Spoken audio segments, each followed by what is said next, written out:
When I first met Elena, I was the one with a stable life. Steady job, small apartment, clean routines. She came in like a spark. Messy, passionate, laid to everything, and somehow still magnetic. We met at a friend's birthday party. She was dancing barefoot in the kitchen, sipping red wine from a coffee mug. By the end of the night, we were sitting on the fire escape, talking about everything and nothing. That was 3 years ago. I fell for her chaos, and she said she loved my calm. We moved in together after a year. The kind of love we had wasn't perfect, but it felt real. Laughter over burnt pasta, falling asleep on the couch halfway through movies, surprise lunch dates when she forgot hers at work. I thought we balanced each other. Then came the promotion. Her office was downsizing, and she got offered a role as executive assistant to the regional director, a guy named Ryan Shaw. The way she described him was always measured. He's intense, but brilliant. He's demanding, but fair. He just expects excellence. I'd never met the guy, but I knew the type. Clean suits, perfect smiles, overachieving handshake energy. At first, I didn't think anything of it. Work got busier. Sure, more late nights,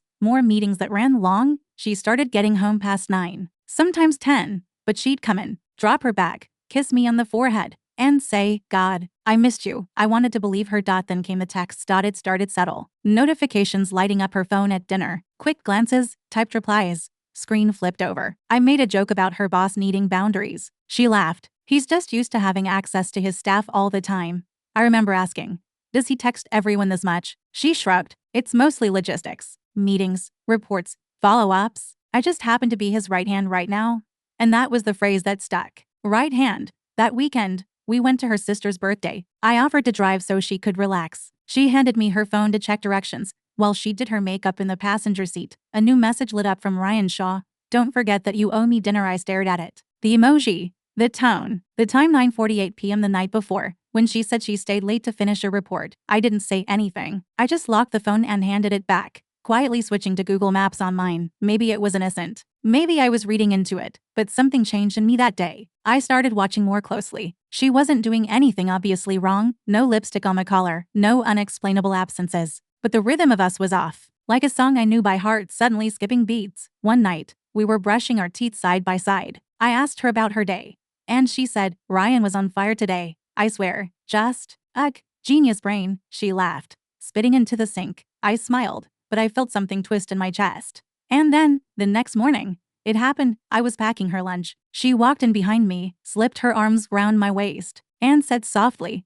"Thanks, babe." But she didn't say babe. She said Blue. That was the nickname she gave me in our first year. Something about my favorite hoodie, and the way I looked at her when I was quiet. She hadn't called me that in months. She froze. I felt her breath catch. I turned around slowly. She looked pale. "I meant sorry. I was half asleep," she stammered. But I saw it. The fear. The calculation. She hadn't said my name by accident. She'd said someone else's on purpose. And just like that, my stomach dropped. Because Blue wasn't mine anymore. I didn't ask about it that morning.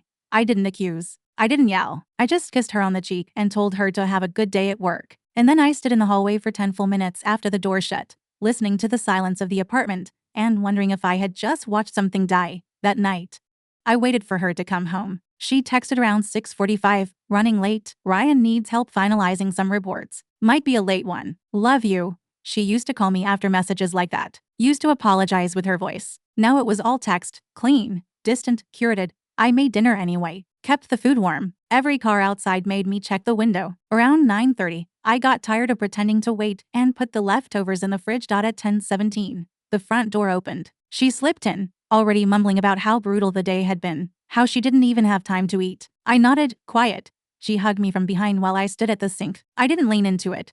"Want to watch something?" she asked. "I'm tired," I said. "Going to bed early." She paused. "Okay, I'll be in soon." But I didn't go to bed. I sat in the dark of our room, scrolling. My hands moved without thinking, searching Ryan Shaw LinkedIn, then Ryan Shaw Instagram. His page was private, but the companies tagged him in a few corporate event posts. Tall, well-dressed, clean smile. Not a single hair out of place. Then I found a tagged story from a restaurant account, one of those trendy upscale places. A boomerang of a wine glass clinking against another. The caption, "Cheers to late nights and great teams." The tags, at Ryan Shawexic at Elena_Rose posted last night at 9:51 p.m. while she told me she was finishing reports. The panic didn't come right away, just a slow, quiet dread. I clicked her profile. She hadn't posted in weeks, No stories. Nothing that screamed guilty. But now I knew what I was looking for. Over the next few days, I became someone I didn't recognize. I wasn't loud about it. I was surgical. I borrowed her laptop while she was in the shower, looked through old photos, download folders, message previews in her mail app, found a restaurant receipt in her downloads folder from 3 weeks ago, dinner for two, a $180 bill, split de contrat, 2 glasses of red, the name on the receipt, Ryan Shaw. He took a screenshot and emailed it to myself. That night, I asked casually, "Did you ever pay Ryan back for that dinner?" She blinked. "What dinner?" "You know, the one he joked about. Said you owed him." She laughed nervously. "Oh, that was just a joke. We never actually went out. He's like that with everyone." But her eyes flickered when she said it. And I knew something she didn't. I knew about the wine. I knew about the nickname. I knew about the way she smiled at her phone when she thought I wasn't looking. I didn't explode. I didn't accuse. Not yet. I just told her I loved her, kissed her on the forehead, and said I was heading out to clear my head.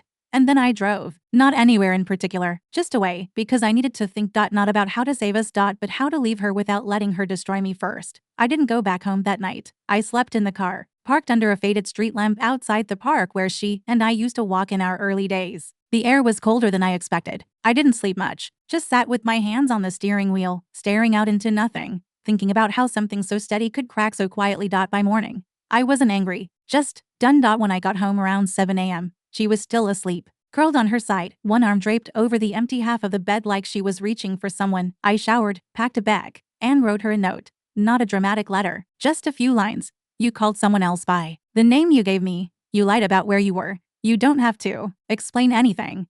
I just hope he was worth the trust you spent." I left the note on the kitchen table beside the coffee mug she used every morning, the one that said, "Let's be honest, I'm smarter before caffeine." I'd bought it for her as a joke. She once said it was the only mug that made her mornings tolerable. As I was walking out, her phone buzzed on the nightstand. I couldn't help myself. I picked it up, turned it over, and saw a message from Ryan Shaw.